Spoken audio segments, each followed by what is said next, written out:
Bienvenue sur le premier numéro du Bloc-Notes Photo. Je m'appelle Marc Boussoulade et je vous accompagne durant ce podcast dans tous les domaines de la photographie, tant technique que pratique. Et ce que je souhaite avant tout, c'est que ce numéro, comme les suivants, soit très concret et très simple d'abord. Je ne m'adresse pas aux grands spécialistes, même si j'espère qu'ils trouveront des informations qui leur seront utiles, mais avant tout, au grand public, à tout à chacun qui s'intéresse à la photographie et qui souhaite la pratiquer régulièrement. Dans ce numéro, nous aborderons d'abord l'actualité, puis ensuite la technique, mais une technique qui conduit à la pratique sur le terrain. Après, nous verrons une question matérielle sur le matériel photographique, avant de terminer sur l'agenda. Commençons donc avec l'actualité.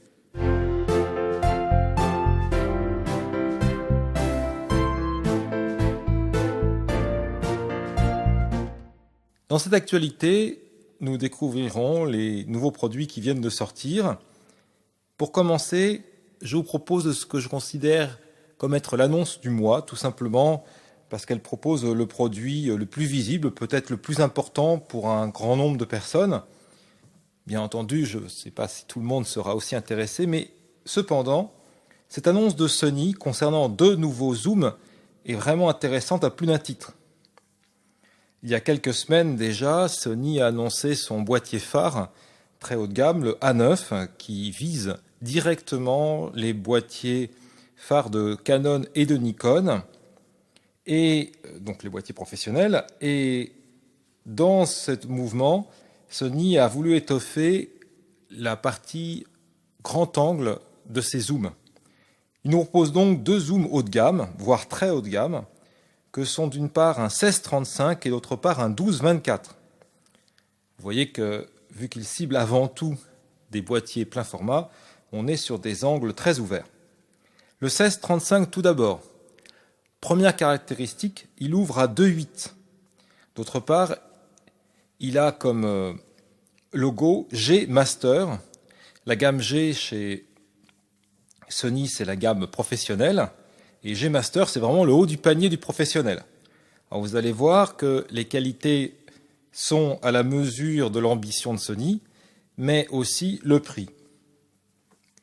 Le zoom reste relativement léger, ce qui est après tout normal vu le type de focale, puisqu'on est à 680 grammes et 12 cm de longueur, c'est encore raisonnable là aussi. La mise au point minimale, elle, va de 28 cm à 92 cm. En revanche, le prix, lui, il est presque stratosphérique. 2 700 €, c'est déjà une très belle somme. Mais là, encore une fois, c'est le zoom grand angle classique des professionnels. Vous savez que beaucoup de professionnels aiment bien avoir le triptyque 16-35, 24-70 et 70-200, les trois ouverts à 2.8. Et quand vous vous adressez à un public de professionnels, il faut avoir ce triptyque, ce qui est maintenant le cas chez Sony avec ce 16-35 2.8. Autre zoom grand angle, le 12-24. On cible donc encore une plage de focale plus large. 12 mm, c'est très très large. Si vous n'avez jamais eu l'occasion de le faire, si vous êtes dans des salons, dans des magasins photos ou autres, essayez de mettre l'œil dans le viseur d'un appareil équipé d'un 12 mm. Là, je parle en 24-36, vous verrez, c'est la cadre très très large et par la même occasion, cela demande une certaine pratique pour s'en servir utilement. Sinon, on est un peu perdu lorsqu'on photographie. Ce 12-24, lui, il a aussi le logo G, mais pas G Master. Donc, haut de gamme, peut-être pas aussi haut de gamme. Malgré tout, sans problème, il cible des amateurs avertis et des professionnels. Il est ouvert à f4 constant, ce qui est très bien pour ses focales. Il pèse 565 grammes. Vous voyez, on est dans des poids très proches du 16-35. 11,7 cm, c'est quasiment la même chose que l'autre, pour la longueur donc. Et la mise au point minimale est de 28 cm. Le prix est un peu plus raisonnable, 2 000 €. Cela reste tout de même très élevé. Vous le voyez, je considère que c'est l'annonce du mois parce que ce sont quand même deux objectifs importants pour les professionnels, notamment pour tous les reporters sur le terrain qui ont besoin d'avoir ces focales à disposition et qui préfèrent utiliser des zooms pour avoir une rapidité d'action supplémentaire. et le tout avec une bonne qualité d'optique a priori. Nous attendrons les tests pour voir ce qu'il en est en pratique. Et puis surtout, avec de belles ouvertures. Diaphragme 4 pour 12-24, c'est bien, et 2.8 pour le 16-35, c'est vraiment parfait. On ne peut pas rêver mieux.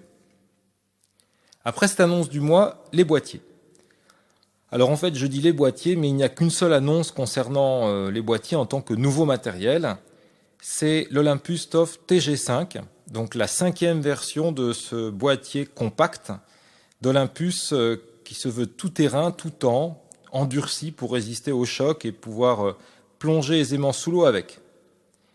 Là, Olympus a fait un choix que d'autres marques avaient fait en leur temps sur divers compacts, à savoir baisser la résolution du capteur.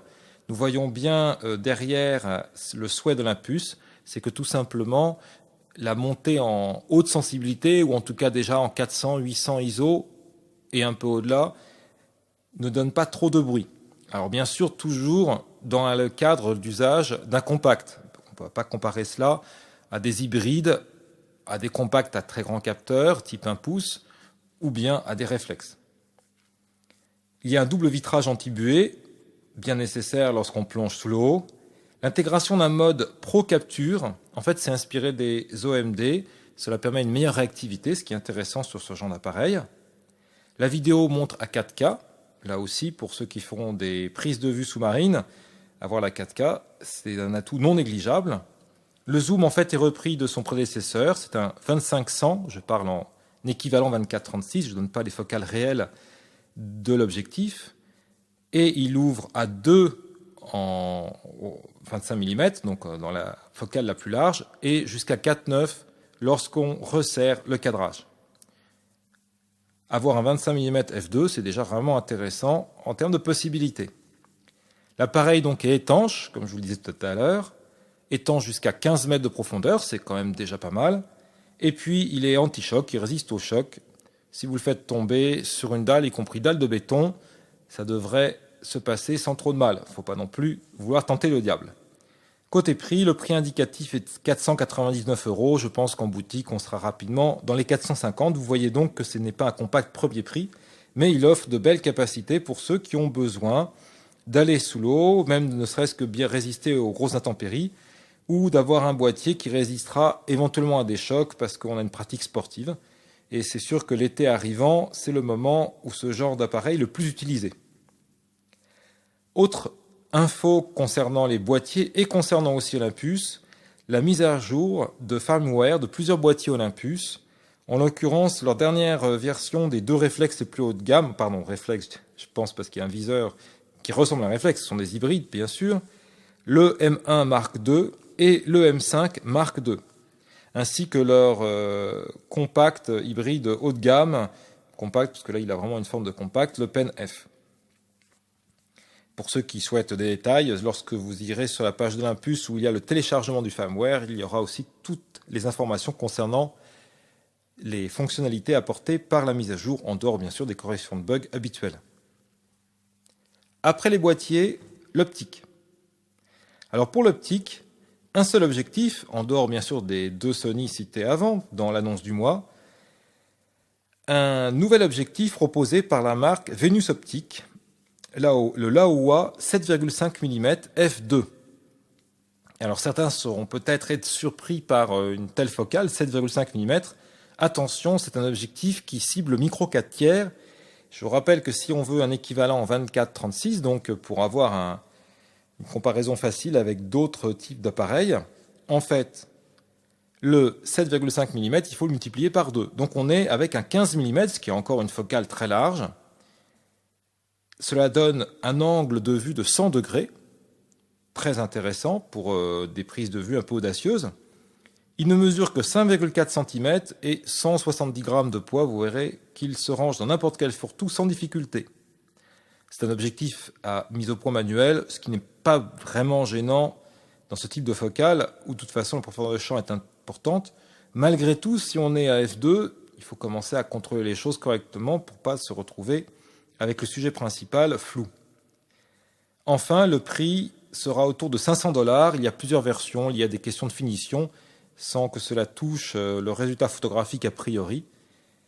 Voilà, un objectif qui intéressera ceux qui en micro 4 tiers veulent sortir des sentiers battus. Passons aux accessoires et puis autres divers éléments pour nos appareils. Accessoires optiques tout d'abord. La marque Cokin, qui est connue de tous ceux qui utilisent des filtres, propose depuis de nombreuses années un système de filtre avec porte-filtre. Autrement dit, vous fixez un porte-filtre sur votre objectif. Ce porte-filtre, d'ailleurs, pour se fixer avec l'objectif, marche avec des systèmes de couronnes d'adaptation pour qu'on puisse adapter à différents diamètres. Comme ça, vous ne rachetez pas tout. Si vous avez par exemple deux objectifs, l'un un diamètre de 52, l'autre de 58, par exemple, vous n'aurez pas besoin d'avoir deux fois les choses. Vous n'aurez simplement que deux adaptateurs, un pour 52, un pour 58. Tout le reste sera compatible avec les deux objectifs. Ils ont donc un système de porte-filtre depuis de nombreuses années et ce qu'ils ont proposé, c'est une mise à jour, d'une certaine façon, à savoir un nouveau système, mais qui reste compatible avec le matériel ancien. Ils l'ont appelé le Cokin Evo, EVO.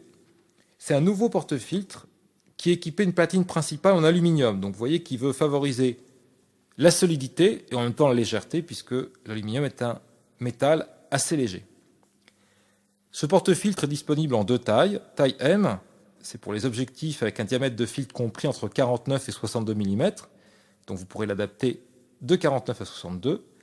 Et puis pour les plus grands objectifs, vous avez la taille L qui va de 52 à 82.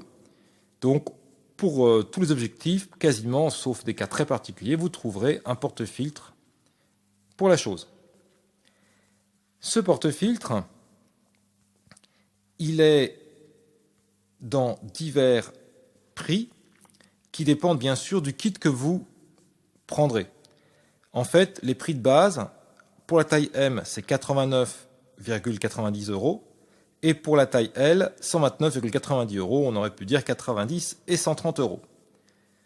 Bien entendu, ces porte-filtres restent compatibles avec tout l'existant. Autrement dit, ceux qui sont déjà équipés en Cokin, ils ont juste à racheter le porte-filtre s'ils veulent passer à ce nouveau système. Tout le reste, ils le conservent. Manfrotto, pour les sacs, nous propose 3 nouveaux modèles autour d'une gamme appelée Manhattan. Ce sont des sacs qui se veulent plutôt adaptés à la ville, tant au niveau de leur apparence qu'au niveau de leur praticité.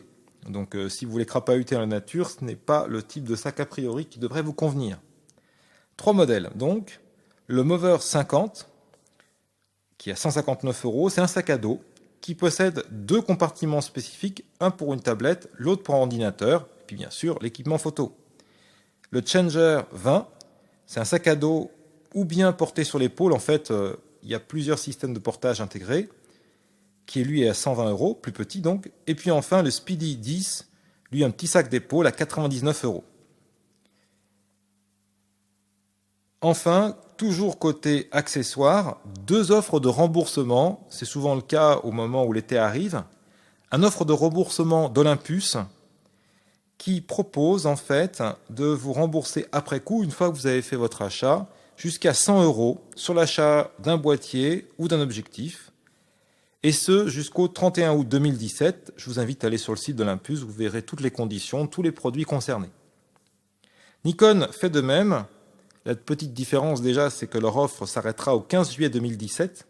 L'autre différence, c'est qu'il suffit en fait de rapporter un ancien boîtier et un ancien appareil donc, et lorsque vous amenez ce vieux matériel, eh bien, on vous proposera une ristourne sur le matériel neuf que vous achèterez.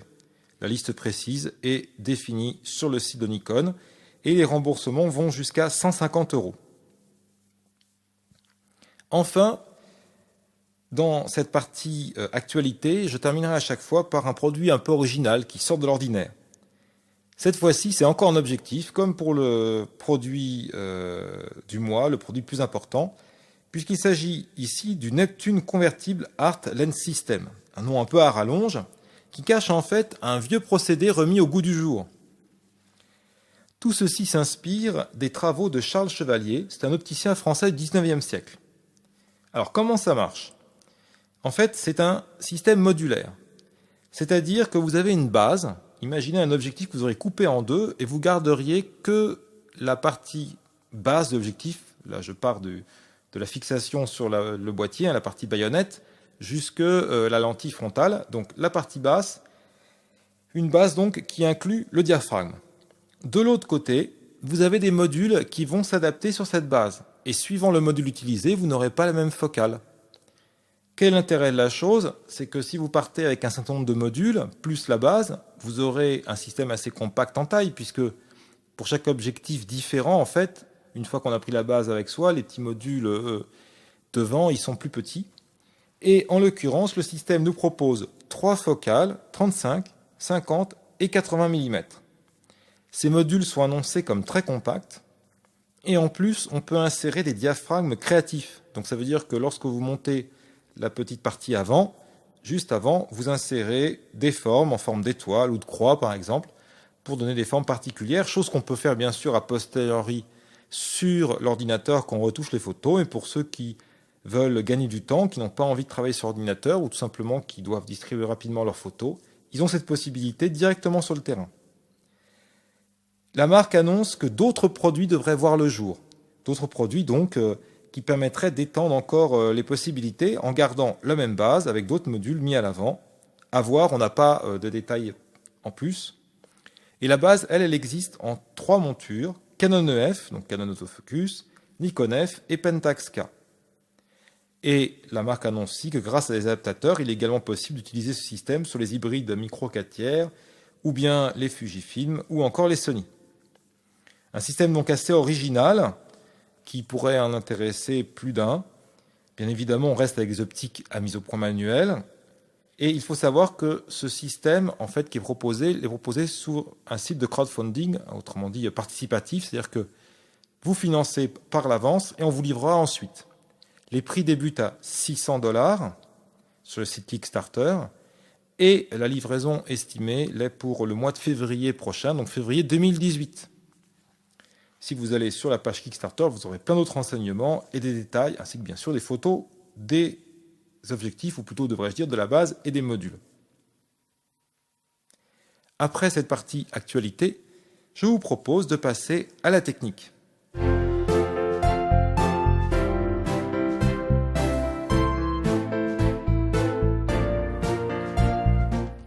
Nous avons donc la seconde partie de notre podcast, la technique.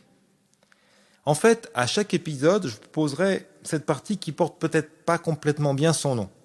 En ce sens que j'aborderai bien sûr toujours une question technique, mais le but c'est de voir comment on peut l'utiliser sur le terrain, lors de la prise de vue. De cette manière, c'est comme toute personne qui utilise un outil, si elle comprend comment l'outil fonctionne, elle peut mieux l'utiliser. C'est vrai de quelqu'un qui utilise un instrument, s'il comprend bien comment son instrument est bâti, comment il est assemblé, fabriqué, réalisé. C'est vrai aussi de quelqu'un qui conduit sa voiture, s'il comprend comment le moteur fonctionne exactement, et ainsi de suite. Alors moi, encore une fois, comme je vous l'ai dit au tout début du podcast, je souhaite faire quelque chose qui soit simple, une explication la plus limpide possible. Donc, ceux qui sont très techniciens me pardonneront certains raccourcis. Je ne vais pas faire du détail technique vraiment très très fin, ce qui ne veut pas dire que je vais dire des erreurs, ou en tout cas, je vais être le plus précis possible par rapport à ce que je présente, mais dans les grandes lignes. Et puis, encore une fois, le but c'est d'être pratique. Alors aujourd'hui, le premier point que je vous propose, c'est celui de l'exposition. Parce que finalement, en premier lieu, que doit faire notre appareil photo? C'est faire une exposition correcte. Exposition que l'appareil peut faire tout seul. Tous ceux qui utilisent des téléphones au quotidien, la plupart du temps, sauf à faire quelques réglages spécifiques, lorsque vous faites une photo avec votre téléphone, c'est lui qui choisit pour l'exposition. Tous les appareils autres, que ce soit des compacts, même les réflexes les plus perfectionnés ou les hybrides, ils ont un mode automatique, l'exposition se fait toute seule. Donc c'est intéressant quand même de comprendre comment ça marche et de savoir d'ailleurs le moment venu comment régler les choses autrement. Alors regardons donc cette question de l'exposition et pour commencer là-dedans, démarrons sur une petite présentation. Qu'est-ce que c'est que l'exposition? Parce qu'en fait, sans le savoir, sans même le moindre appareil photo dans votre poche, depuis votre plus tendre enfance, l'exposition, vous y êtes confronté. Et ce, par l'entremise de notre œil. Notre œil, en fait, constamment, il fait un travail pour bien exposer le sujet auquel il fait face. Autrement dit, notre œil s'adapte aux conditions de luminosité pour qu'on puisse distinguer le mieux possible ce qui nous entoure. D'ailleurs, parfois ça va se faire très rapidement. Là, nous sommes à la belle saison, donc au moment où il y a le plus de soleil, ça ne veut pas dire qu'il n'y en a pas le reste de l'année, mais quand même, mois de juin, juillet, août, c'est vraiment le moment où il y a beaucoup de lumière. Et il nous arrive de passer de lieux très sombres à des lieux très éclairés. Ça nous fait d'ailleurs parfois un peu mal aux yeux, c'est un peu difficile de s'adapter rapidement. Malgré tout, notre œil il fait tout son possible pour que lorsque nous sommes par exemple à l'extérieur et que nous rentrons dans une pièce sombre, nous puissions voir correctement. Et inversement, bien entendu. Eh bien en fait, cette adaptation que nous essayons de faire le mieux possible, qui soit la plus correcte, l'appareil, il fait de même. Il essaye d'arriver à saisir le sujet qui lui fait face, de telle manière qu'une fois l'image capturée, lorsque nous l'affichons sur son écran arrière, ou bien mieux sur un ordinateur, ou que nous la tirons sur papier, nous puissions arriver à distinguer le maximum de détails, que l'image ne soit pas toute noire, on n'y voit rien, parce que c'est trop sombre, ou bien toute blanche, parce qu'on n'y voit rien, c'est trop clair. Dans les deux cas, vous voyez, les extrêmes, ce n'est pas bon, il faut quelque chose d'un peu moyen. Là, je me base vraiment sur des questions purement techniques. Après, en termes d'esthétique, on peut jouer justement sur un côté un peu sombre de la photo ou clair. Il y a des rendus spécifiques que visent des photographes, mais qui le font en connaissance de cause et qui connaissent les principes de base de l'exposition tels que je vous les présente maintenant. Alors, après cette question de présentation, abordons vraiment la question de l'exposition pour la photo. Là, je vous ai donné l'exemple de notre œil, ce qui nous permet d'appréhender les choses, et ce que l'appareil fait de la même façon. Alors justement, pour cela, je vous propose un exemple tiré d'une petite expérience qu'on peut tous faire, qu'on fait peut-être lorsqu'on fait le ménage chez nous, qu'on passe la serpillière, ou lorsque, justement, c'est en été, on remplit des grands récipients, parce qu'on a besoin de beaucoup d'eau. En tout cas, vous avez un robinet, vous avez un seau ou tout autre récipient du même genre, et vous devez remplir le seau avec le robinet. Vous avez sous la main 3 éléments sur lesquels vous pouvez jouer. Vous avez d'abord le seau. Le seau il peut être petit, il peut être grand, moyen, différentes tailles. Vous avez le robinet, mais le robinet avec 2 éléments différents en fait. D'une part, l'ouverture du robinet, vous pouvez l'ouvrir plus ou moins grand ce robinet, et puis le temps pendant lequel vous laissez le robinet ouvert. Bien entendu, je partis du principe qu'on ouvre le robinet, on le laisse ouvert avec un certain débit, et puis on le referme. On ne commence pas à faire varier le débit, ce qui introduirait encore des éléments en plus. Donc, résumé, 3 points. La taille du seau, l'ouverture du robinet, le temps pendant lequel on laisse le robinet ouvert. Or, vous voyez bien que si vous avez donc un seau, une certaine contenance, vous dites, tiens, j'ouvre le robinet. Vous l'ouvrez à une certaine taille, un certain diamètre d'ouverture, et vous laissez l'eau s'écouler. Quand il est plein, vous arrêtez. Si vous aviez une montre sous la main, vous auriez pu mesurer ce temps. Imaginons par exemple que vous preniez un seau plus petit. Il vous reste 2 possibilités. Soit vous ouvrez moins le robinet et vous gardez le même temps, mais a priori vous n'allez pas faire comme ça, vous allez tout simplement ouvrir le robinet comme l'avez ouvert la dernière fois, pas trop non plus, parce que sinon ça va éclabousser partout, et puis le temps sera plus court. Donc vous voyez que dès qu'un élément est modifié, là dans mon exemple je prends le seau, un plus petit seau, eh bien vous êtes obligé d'en modifier un autre pour compenser, tout simplement. Plus petit seau, on va ouvrir moins longtemps, ou bien on va ouvrir moins grand. Alors, pourquoi je vous donne cette image? Parce qu'en fait, l'exposition, c'est la même chose. Notre appareil photo, il fonctionne comme un seau à remplir. L'ouverture du robinet, c'est la capacité de l'objectif à laisser passer la lumière. Autrement dit, sur notre objectif, on appelle ça un diaphragme. Un diaphragme, sans rentrer dans de gros détails techniques, mais si vous avez déjà regardé à travers un objectif, eh bien vous avez vu qu'un diaphragme, c'est plusieurs lamelles, on va dire plusieurs sections, qui forment un cercle, plus ou moins parfait, suivant le nombre d'éléments, bien entendu. Si vous avez 4 éléments, vous formerez toujours un carré, on ne peut pas faire mieux, ou un losange. Bon, s'il y en a plus, en général, un diaphragme, c'est au moins 6 éléments, 5 parfois pour les plus simples, 6, 7, 8. Vous avez une sorte de cercle qui est formé, et ces éléments, ils vont plus ou moins se rapprocher pour avoir une ouverture plus ou moins grande. Donc, c'est comparable à l'ouverture de notre robinet.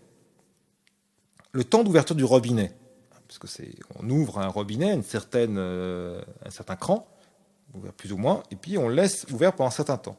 C'est le temps pendant lequel la photo est prise. Qu'est-ce qui s'en occupe sur notre appareil photo? Là, c'est l'obturateur. L'obturateur, historiquement, sur les appareils, c'est encore vrai sur les réflexes, sur beaucoup d'hybrides, c'est une sorte de rideau. En fait, c'est encore là aussi des lamelles.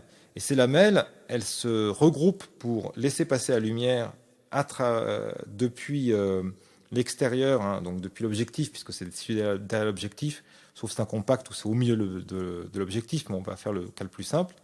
Et puis, ça le laisse passer jusqu'au capteur qui saisit la lumière. Sur les appareils très modernes, ou surtout les appareils plus simples, certains combinent les deux, l'obturateur, en fait, c'est le capteur qui fait obturateur. C'est-à-dire pendant un moment donné, il saisit la lumière pour l'enregistrer, le reste du temps, il ne le fait pas. Il se contente de retransmettre l'image pour vous, pour que vous puissiez la voir sur l'écran ou dans le viseur. Quoi qu'il en soit, c'est l'obturateur qui joue le rôle de notre robinet ouvert pendant un certain temps. De la même manière qu'il y avait le diaphragme qui jouait le rôle de l'ouverture du robinet, si on fait cette comparaison, hein, du seau à remplir. Et la taille du seau, justement, vous me direz, mais il y a des seaux plus ou moins grands. Eh bien, en fait, le capteur, c'est ce qui saisit l'image. Et après, c'est transmis par un certain nombre d'éléments, de circuits électroniques dans l'appareil, jusqu'à la carte mémoire où l'image est enregistrée. Eh bien, cette taille du seau, c'est la sensibilité du capteur.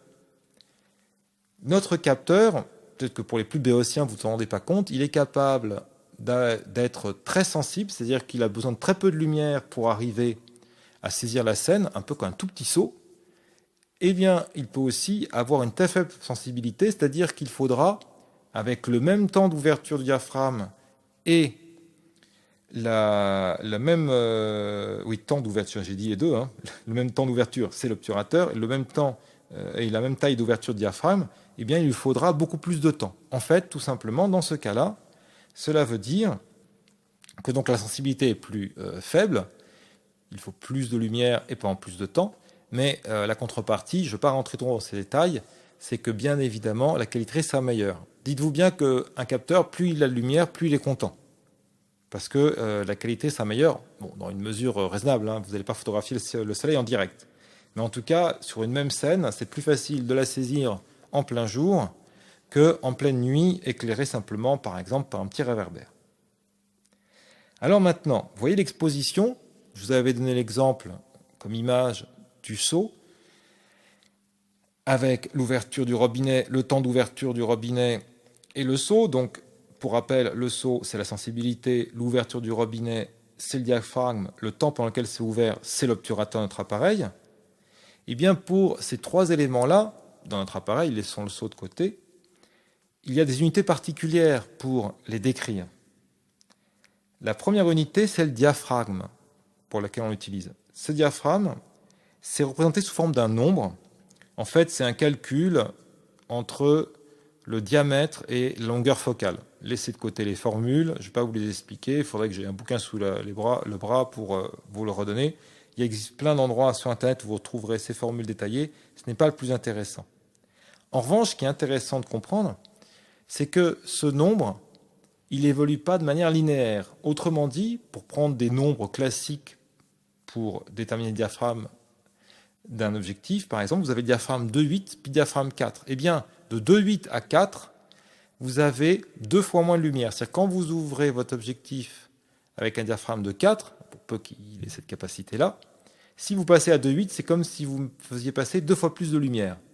Et après 4, c'est 5, 6. Puis après, c'est 8. Et à chaque fois que je passe d'un nombre à l'autre, hein, de 2,8 à 4, de 4 à 5, 6, de 5, 6 à 8, à chaque fois, je ferme, donc je réduis par 2 fois l'arrivée de lumière. Il y en a 2 fois moins. Pas besoin de les connaître par cœur, mais c'est intéressant de voir, même si avec le temps, je pense qu'on les enregistre vite pour les diaphragmes les plus classiques, de voir donc ces unités qui peut être trompeuse au premier abord, parce que certains vont se dire, de 2,8 à 4, 2 fois 2,8, ça ne fait pas 4. Alors même si on comprend que les nombres sont inverses, c'est-à-dire que plus le chiffre est petit, plus il y a de lumière qui passe, hein, les objectifs les plus ouverts, qui existent dans certaines gammes d'appareils photo, enfin chez certains constructeurs d'objectifs, c'est du diaphragme 1,4 voire 1,2. C'est très très lumineux. À l'inverse, il y a des zooms d'entrée de gamme ou des objectifs de petite taille, donc qui ont pour corollaire souvent d'avoir un diaphragme même le plus ouvert, pas très très ouvert, on est à un diaphragme de 5,6 voire 6,3, et bien entendu là il y a beaucoup moins de lumière qui passe. Donc vous voyez, plus le chiffre est petit, plus il y a de lumière qui passe, et d'autre part, c'est pas une échelle linéaire, c'est-à-dire que 2,8 c'est 2 fois plus que 4, 4 c'est 2 fois plus que 5,6, 5,6 2 fois plus que 8, et ainsi de suite. Deuxième unité qui est utilisée, c'est la vitesse. Alors la vitesse, elle est mesurée en secondes, sauf que la plupart du temps, en tout cas pour des sujets où on garde l'appareil photo en main, pas le cas où on va pouvoir poser l'appareil photo sur un pied, la vitesse est représentée sous la forme d'une fraction, parce que c'est une fraction de seconde. Par exemple, prise de vue assez classique, on peut être facilement à 1,125, 1,250. Là, en revanche, à chaque fois qu'on divise par 2, on a 2 fois moins de lumière qui rentre, tout simplement parce que le temps est 2 fois plus court. Mais là, c'est tel qu'on le connaît, c'est-à-dire que 1/250e de seconde, c'est 2 fois plus rapide qu'un 125e. Troisième unité, c'est la sensibilité. Elle est en ISO.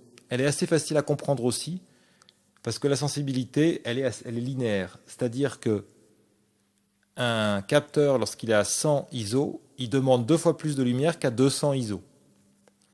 Les plages de sensibilité, suivant les appareils photo, ça peut varier un peu.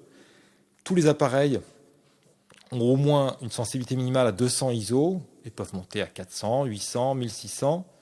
Et à l'inverse, on descend rarement au-delà de 50 ISO pour vraiment les capteurs qui sont avec des réglages de moindre sensibilité qui vont jusque-là. Ils sont peu nombreux, mais il y en a. 100 ISO, ça arrive souvent, ça dépend des marques. Dites-vous bien que la seule sensibilité réelle du capteur, c'est la sensibilité minimale. Les autres, c'est simplement que on essaye d'avoir besoin de moins de lumière pour le même résultat, mais forcément la qualité va baisser. Aujourd'hui, il faut être honnête, lorsqu'on fait des prises de vue sur le terrain, si on est à 200 ISO, 400, 800, là je parle avec des réflexes des hybrides, la qualité reste très bonne. Même sur les compacts maintenant, jusqu'à 400 ISO, en général, cela convient bien. 800, c'est encore correct. Mais si vous utilisez un téléphone, en fait, la sensibilité souvent minimale est de 50 ISO, 80 ISO, ça dépend des boîtiers, des appareils, enfin des capteurs des téléphones. En fait, dès qu'on monte en sensibilité, la qualité baisse. Et en fait, même à 50 ISO, il y a ce qu'on appelle du bruit numérique. Autrement dit, en fait, l'image est un peu moins définie. Et elle est en fait moins définie que des réflexes, même quand ils montent à 400 ou 800 ISO. Parce que même si ce n'est pas une règle absolue, plus le capteur est grand, meilleure est la qualité. Donc vous voyez, quand vous êtes sur le terrain, parce que vous allez me dire, c'est beaucoup de technique. Comment on comprend tout cela en pratique sur le terrain, quand on fait les prises de vue? Si votre appareil vous affiche « je suis à 100 ISO », et puis comme on est en plein soleil, là par exemple, on est à diaphragme 8 avec 1/500e de seconde, vous pouvez vous dire diaphragme 8, d'accord, oui, alors si je mettais par exemple, je suis en mode priorité diaphragme, c'est-à-dire que je peux choisir le diaphragme, si je mets 5,6, l'appareil, comme je lui mets 2 fois plus de lumière, je vous rappelle, dès que vous baissez le nombre de diaphragmes, c'est que vous augmentez l'arrivée de lumière, là, à ce moment-là, vous avez deux choix. Si votre appareil vous permet d'avoir une sensibilité plus faible, vous pourriez passer de 100 ISO à 50 ISO, vous divisez par 2, ou bien sinon, on était à 1/500e de seconde, on passerait à 1 millième de seconde. Sachant que c'est soit l'un, soit l'autre. Si vous passez à 50 ISO, vous ne pouvez pas passer à 1 millième de seconde, sinon votre photo sera mal exposée. Parce que tout cela doit conduire à ce que la photo soit correctement exposée, c'est-à-dire ni trop sombre, ni trop clair. Là, je reste sur des cas assez simples, vraiment en automatisme. L'appareil essaye d'exposer pour le mieux qu'il peut la scène. Et avec tout cela, voilà, on a fait un petit tour d'horizon sur l'exposition. On y reviendra en d'autres numéros parce que je sais bien que c'est difficile d'enregistrer beaucoup d'informations dessus parce qu'il y a beaucoup de questions autour de l'exposition.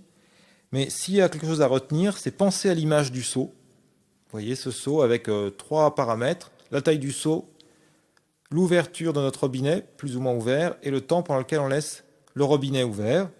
Et on peut donc jouer sur les 3 aspects, et de la même manière sur notre appareil photo, on peut jouer sur le diaphragme, comme l'ouverture du robinet, on peut jouer sur l'obturateur, comme le temps pendant lequel on laisse le robinet ouvert, et on peut jouer sur la taille du seau, c'est la sensibilité du capteur.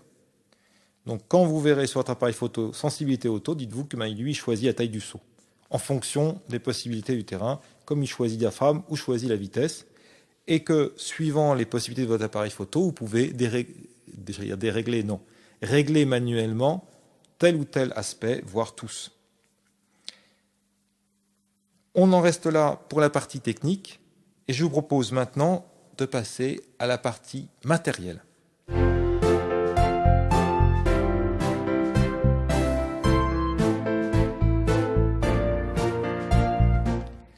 Dans cette partie matérielle, je vous proposerai à chaque épisode de voir une question autour du matériel qui peut vous aider à mieux choisir, parce que on est tous un peu pareil, on a envie d'avoir un nouveau matériel, en tout cas quelque chose qui convient mieux pour ce que nous faisons, ou alors tout simplement à mieux comprendre tel ou tel matériel que nous avons dans notre fourre-tout, peut-être parce qu'on nous l'a offert, parce qu'on l'a acheté il y a longtemps et qu'on ne se souvient plus exactement de toutes les raisons pour lesquelles on l'avait acheté, ou bien qu'on l'a acheté parce que quelqu'un que nous connaissions le possédait aussi, ou qu'on nous l'a conseillé dans une revue ou sur un site. Quoi qu'il en soit, moi ce que je vous propose aujourd'hui, c'est tout simplement de réfléchir à une petite question toute simple, parce que là on est au mois de juin, on arrive au moment des vacances, et il y a toujours un danger pour le photographe, c'est juste avant les vacances de se dire ce serait bien d'avoir un nouveau matériel. Quelles sont les erreurs à éviter dans l'acquisition de ce nouveau matériel et les bonnes attitudes à prendre? Alors, ne vous inquiétez pas, je ne vais pas vous dire ce que vous devez faire, mais plutôt des points de repère pour s'y retrouver et éviter d'agir sur un coup de tête. Et justement, la première erreur, et sans doute la principale en la matière, c'est le coup de tête. Il me semble que la première erreur à éviter par rapport au coup de tête, c'est de changer tout son matériel. Je pense et même je suis certain que c'est un choix qui ne se fait pas à la légère. Vous êtes le 20 juin, vous vous dites, tiens, dans 10 jours, je pars en vacances, le 1er juillet, là, ça arrive, là, je trépigne d'impatience presque. Et mon matériel, la dernière fois que j'ai fait une grosse sortie photo, c'était peut-être il y a quelques semaines, ou voire je repense aux dernières vacances où là j'avais emmené tout mon matériel avec moi, parce que vous êtes passionné de photos, et vous avez pesté, parce que on est toujours un peu pareil, hein. On se dit, le matériel il est bien, j'arrive à faire des choses sympas, mais peut-être que je pourrais faire quelque chose de plus. Et je n'ai pas ce qu'il faut dans mon fourre-tout. Alors, coup de tête, allez, je change tout. Moi, je pense que c'est pas une bonne chose. D'abord, c'est pas une bonne chose de le faire peu de temps avant de partir en vacances, et puis surtout, ça demande réflexion. Et justement, c'est pas le 20 juin que vous allez réfléchir longuement sur votre matériel. En plus, je pense que si on doit changer, dans la mesure du possible, si on change en tout son matériel, ce qui veut dire peut-être aussi changer de marque, hein, ça veut dire donc changer de système, d'objectif, si vous êtes sur un hybride ou si un réflexe, vous aviez un système photographique, vous voulez passer à un autre, moi je vous conseille vraiment de ne pas le faire. L'autre chose, c'est de prendre un nouveau matériel parce qu'il est à la mode. Par exemple, dans votre revue photographique préférée, il y a plein de pubs pour tel objectif, ou alors d'ailleurs il y a eu un test dans le dernier numéro qui parlait des mérites, par exemple parmi d'autres, des objectifs, des longs zooms, hein, du genre des 150 400, 50 600, ça existe, hein, pour tous ceux qui veulent des prises de vue à distance, pouvoir photographier des animaux en affût ou autre chose, ou faire des photos, par exemple de Formule 1, de courses de voiture, et qui se disent tiens, j'ai pas ça dans mon fourre-tout, ça pourrait faire sûrement des chouettes photos, alors je vais acheter ça, parce que plein de gens apparemment sont dessus, et puis le dernier test m'a donné le goût à la chose. Là aussi, c'est un peu le coup de tête, parce que si ça se trouve, quelques jours avant, vous ne pensiez même pas à ce type de photo, parce que vous n'aviez jamais trouvé l'intérêt à la chose. Je dis pas que vous ne pouvez pas vous lancer dedans, mais ça demande réflexion. Et donc le coup de tête, là, toujours pareil, quelques jours avant, c'est pas une bonne chose. Et justement, l'autre écueil à éviter, c'est de faire un achat la veille. Vous allez me dire, mais il nous en parle depuis plusieurs minutes de cette histoire de faire quelques jours avant. Mais là, plus spécifiquement, au-delà d'un appareil à la mode, d'un matériel à la mode, ou de devoir changer tout, c'est le fait d'acheter quelque chose juste avant de partir, et particulièrement plus que l'objectif, un appareil photo. Aujourd'hui, nos appareils photo sont ultra complets, voire trop. Quand je dis ultra complet, c'est qu'ils nous livrent d'ailleurs dans la boîte des tout petits modes d'emploi. En fait, ils mettent souvent d'ailleurs Quick Start en anglais ou démarrage rapide. On voit bien qu'on n'aura que les fonctions principales. On est quasiment à nous expliquer simplement où se trouve le déclencheur et le bouton d'allumage. Ou presque. J'exagère un peu, mais à peine. En fait, il manque quelque chose, en général dans la boîte, c'est le vrai mode d'emploi. mode d'emploi qu'on peut trouver si parfois dans la boîte encore sous forme de CD-ROM, mais ça a tendance à disparaître. Surtout beaucoup d'ordinateurs maintenant n'ont même plus de lecteur de CD-ROM. Ou bien on nous invite à aller le télécharger sur le site de la marque. Et là, on se rend compte que le mode d'emploi, il n'est pas léger du tout. Bien au contraire, c'est un mode d'emploi qui est seulement dans notre langue. Là, on n'a pas besoin de feuilleter en cherchant constamment par rapport à tel ou tel schéma descriptif la langue correspondante à celle que l'on cherche. Mais on va se retrouver avec un mode d'emploi de 400-500 pages qui nous décrit par le menu tout ce que propose l'appareil photo. D'ailleurs, devant cette inflation, certains fabricants d'appareils ont un peu de mal à choisir et nous proposent de ce fait aussi des menus d'appareils photo qui n'en finissent pas et on peut s'y perdre. Ce que je suis en train de vous dire, c'est qu'un nouvel appareil, ça demande un temps d'acclimatation. Chaque marque a sa logique, avec d'ailleurs des défenseurs et des détracteurs. Je ne suis pas là pour trancher, pour vous dire telle marque, leur manuel et surtout leurs différents réglages sont faciles d'accès, telle autre, leur interface doit être revue. Quoi qu'il en soit, il faut du temps pour s'acclimater, même si certains sont peut-être plus intuitifs que d'autres. Alors si vous achetez un boîtier 2 ou 3 jours avant votre départ, ou même si vous dites je vais être prudent, allez, une semaine, ben, je pense qu'une semaine c'est trop court.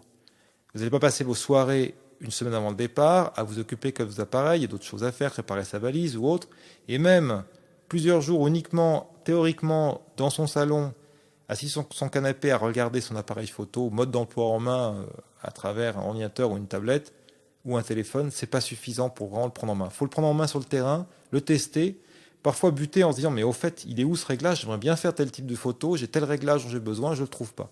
C'est pas grave. Bon, on pestera un peu sur le terrain, en rentrant chez soi, on y pensera, on le regardera. Si vous êtes en vacances, si vous êtes avec d'autres en plus, vous n'avez pas toujours beaucoup de temps pour faire telle ou telle photo parce que vous ne voulez pas retarder le groupe, puis même si vous faites des sorties photos en vacances tranquilles, quoi qu'il en soit, il vaut mieux être maître de son matériel pour se concentrer sur son sujet. Donc, je vous le conseille fortement, n'achetez pas un nouveau boîtier juste avant les vacances. Enfin, la seule limite, ce serait de vouloir seconder votre premier boîtier avec un même boîtier de la même marque et une logique assez comparable, où là, cet écueil de la méconnaissance du matériel serait moins forte.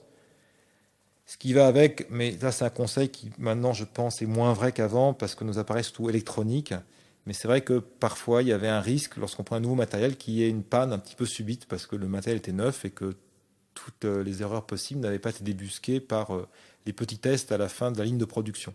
Bon, aujourd'hui avec l'électronique, ce genre de situation est moins vrai. Donc mon conseil de ne pas faire un achat la veille se reportera surtout sur l'usage du matériel et non pas sa fiabilité. Alors bon, je vous ai mis en garde, mais je vous rassure, hein, vous avez le droit de vous faire plaisir, vous avez le droit de faire un achat si vous souhaitez modifier le contenu de votre fourre-tout. Alors les bonnes attitudes. D'abord, c'est d'acheter à l'avance et de se familiariser avec son appareil. Alors là, c'est le bénéfice, vu que ce podcast sort en juin, de ceux qui partent en vacances en août. Alors pour ceux qui partent en vacances en août, allez-y, hein, changez de boîtier si vous voulez, puis après, passez du temps durant le mois de juillet pour manipuler ce nouveau matériel. Et à ce propos, puisque justement, comme je vous le disais tout à l'heure, on a besoin de télécharger le manuel en PDF, c'est l'occasion d'utiliser nos smartphones d'une manière intelligente pour la photo. Installons ce PDF sur notre téléphone. Moi, pour ma part, tous les matériels que j'ai en main, pas seulement photographiques, d'autres que je promène avec moi, tous les modes d'emploi, je les ai dans un coin de téléphone et sur ma tablette. C'est bien pratique. On peut les rechercher quand on veut. En plus, avec un système justement de recherche dans le PDF, on peut retrouver un terme qui nous intéresse. L'autre chose, la bonne attitude, je pense, c'est pas être nostalgique, mais de quand même aller regarder ces anciennes photos. Celles que l'on a faites très récemment, comme celles qu'on a faites peut-être aux dernières vacances. Alors, dernières vacances d'été, parce que celles d'hiver, ça ne vous servira pas beaucoup, quoique. Quoi qu'il en soit, regardez vos anciennes photos et découvrez peut-être tel ou tel manque que vous avez eu. Alors, ça fera peut-être appel à vos souvenirs, parce que justement, ces photos, vous n'avez pas pu les faire. Ou bien, vous avez fait telle ou telle photo, vous vous rendez compte que si vous avez eu tel objectif, vous auriez peut-être pu plus facilement faire cette photo-là, ou elle aurait eu un meilleur rendu ou un rendu différent. Je vais donner un exemple concret. Vous avez un objectif transstandard, typiquement un équivalent 28-70 ou 24-70. Je laisse de côté les comparaisons. Si vous avez un boîtier APS-C ou un boîtier micro 4 tiers ou autre, ce ne seront pas les mêmes focales marquées sur votre objectif. Quoi qu'il en soit, Vous avez fait des photos avec cet objectif et parfois vous vous rendez compte que si vous avez eu un grand angle plus large, vous auriez pu faire telle ou telle photo qui aurait été peut-être plus créative, en tout cas plus particulière. Alors là, la question d'acheter un plus grand angle peut se poser. Cet exemple, je vous le donne pour un grand angle, c'est valable pour d'autres cas. De la même manière, on pourrait choisir un objectif ou un accessoire qui ouvre de nouveaux horizons. En été, il y a beaucoup de plantes à photographier. Vous n'avez jamais fait de photos macro, vite. Alors, ça fait longtemps que j'y pense. J'ai vu beaucoup de photos dans les magazines qui me plaisent. Là, j'aimerais bien faire ce genre de sujet. Pourquoi pas aller là-dedans? Mais avec un aspect raisonnable. Vous n'avez jamais fait de photos macro, achetez pas le super objectif macro pour ultra spécialiste. Puis vous dites, allez, j'achète aussi un système de flash annulaire ultra élaboré que je mettrai à l'avant de mon objectif. Je vais m'acheter la totale. Allez-y pas à pas. Faites plutôt une découverte progressive. Prenez un matériel simple, étendez peu à peu les choses. Sinon, on passe dans le coup de tête ou dans le sujet à la mode. Un autre bon conseil, ça va être un peu étrange parce que là, c'est pas un achat, au moins ça limitera les dépenses, c'est d'éviter l'accumulation. Regardez votre fourre-tout, où vous en êtes. En vacances, on ne prend pas seulement son matériel photo. D'abord, on prend des vêtements, puis on prend d'autres affaires, on a d'autres activités souvent que la photographie. Et rien n'est extensible, que vous partiez en avion ou même en voiture, le coffre n'est pas extensible, etc., etc. Alors, ce serait peut-être l'occasion aussi de faire du ménage pour éviter l'accumulation. Cela étant dit, cela peut conduire parfois à des achats. Si vous utilisez les focales fixes pour certaines focales et que vous n'utilisez pas tant que cela les possibilités qu'elles offrent spécifiquement, les deux grands avantages d'une focale fixe, d'abord, c'est la compacité, il faut être honnête. Ça en fait un troisième d'ailleurs de fait, mais les deux autres avantages, un c'est la qualité surtout à des diaphragmes assez ouverts, et justement l'autre avantage c'est le fait qu'une focale fixe souvent ouvrira avec un diaphragme plus ouvert donc qu'un zoom. Les zooms en dessous de 2,8 c'est quasiment pas présent, c'est très rare d'en rencontrer. En revanche, vous trouverez très régulièrement des objectifs focale fixe ouverts à 2,8 avec de la bonne qualité, une meilleure qualité que le zoom de même focale à 2,8, et puis vous aurez des objectifs fixes à 2, voire 1,8, 1,4. Cela étant dit, si pour vous ce n'est pas très utile, vous utilisez par exemple un 24 mm diaphragme 2,8, et puis vous avez aussi un 20 mm diaphragme 2,8 dans votre fourre-tout. Sauf que vous faites de la photo de paysage, moi je vous conseille quand même de faire de temps en temps des photos de paysage à 2,8, ça peut être intéressant, par des légers flous créés en prenant un premier plan très proche. On peut jouer sur des effets de profondeur, mais bon, si vous n'êtes pas adepte de ce genre de choses, peut-être qu'un zoom remplacera utilement ces deux objectifs et vous évitera une certaine accumulation. Bon, cela étant dit, ne faites pas aussi toujours le coup de tête, je fais table rase de la moitié de mon fourre-tout juste pour acheter du matériel neuf.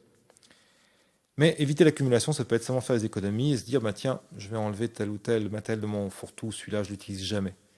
Et ne cédez pas à la tentation, on l'a tous, je l'ai déjà eu plusieurs fois, peut-être qu'il me servira. Le peut-être, avec beaucoup de petits points derrière, ça va donner un poids mort qu'on va se traîner tout le temps sur le terrain et on n'utilisera jamais ce matériel. Ou quasiment. Si c'est pour faire un cliché sur 800 ou 1000 ou 1500, est-ce que ce poids mort en valait la peine? Dernier conseil, tout dernier conseil, achetez un livre sur la pratique photographique plutôt qu'un nouveau matériel. Il y a plein de bons livres qui existent sur la photo. Des livres spécialisés, des livres généralistes, un certain nombre de livres qui sont très concrets d'ailleurs, qui donnent plein de petites idées, des idées toutes simples. Par exemple, je parlais de la photo macro tout à l'heure, il y a des petits livres d'ailleurs qui sont un peu au format poche ou quasi poche, on peut les glisser facilement dans une valise, qui vous donnent plein d'idées pour la photo macro, pour améliorer ces photos, être plus efficaces. Pourquoi n'achèteriez-vous pas ce genre de livre? Et vous ne changez rien à votre fourre-tout. En revanche, vous pourrez pratiquer sur le terrain plus efficacement. Après une sortie photo, une journée, le soir, voilà, vous changez les idées en disant tiens, au fait, dans ma journée de photo, qu'est-ce que j'ai fait? Et vous reprenez le bouquin, ça vous donne des idées supplémentaires et ça vous aidera vraiment utilement dans la prise de vue. Alors moi, je vous encourage vraiment voilà, à réfléchir autrement à l'achat du matériel et ainsi à ne pas te faire dépenser inutiles, mais bien plutôt à avoir le matériel le plus efficace possible pour notre prise de vue. Et n'hésitez pas à ce dernier petit conseil qui consiste en l'achat d'un livre qui en plus pourra vous servir à de multiples occasions. J'en termine donc avec la partie matérielle et nous allons passer maintenant à l'agenda.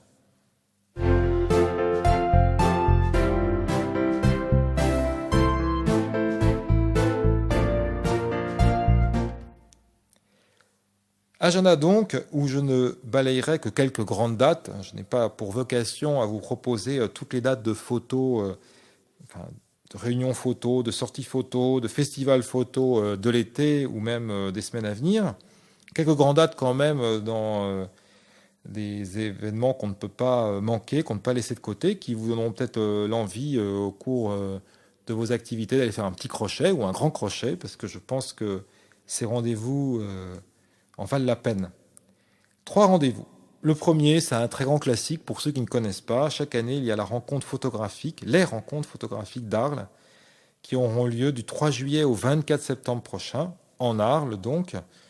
Ce sont des rencontres très connues. Il y a des différentes expositions dans la ville sur la photo. Il y a aussi des débats, plein de choses.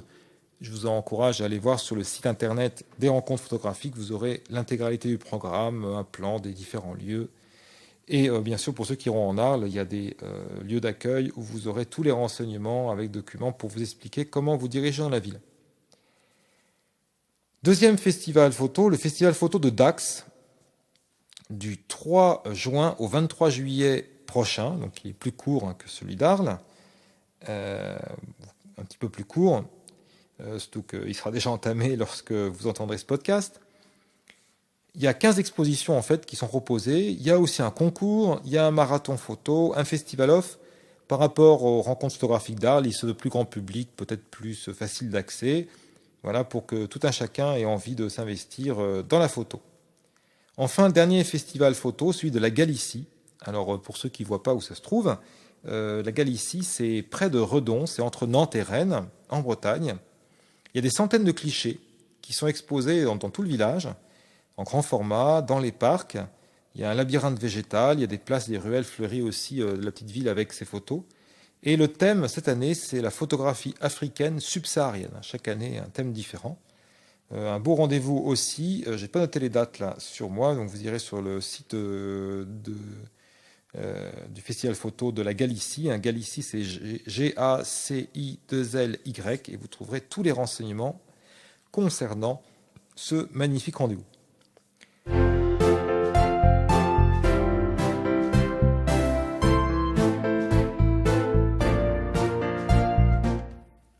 Avec cet agenda se referme notre podcast avec son premier épisode. J'espère qu'il vous a convenu, qu'il vous a intéressé. N'hésitez pas à faire des remarques sur le site, le bloc-notes. Pour l'instant, la photographie prend peu à peu sa place. Le comparatif des appareils photo s'étoffe. Très prochainement, si ce n'est déjà présent lorsque vous écouterez ce podcast, la partie des hybrides commencera à se remplir.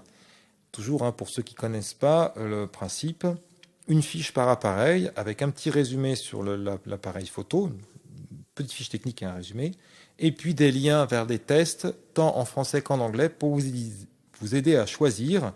Les appareils photo sont classés par marque, classés aussi par type de public, depuis le grand public jusqu'au professionnel. Tous les matériels ne sont pas encore présents. Peu à peu, ils arrivent. N'hésitez donc pas à faire une visite sur le site et à me faire des remarques. À très bientôt. Merci pour votre écoute.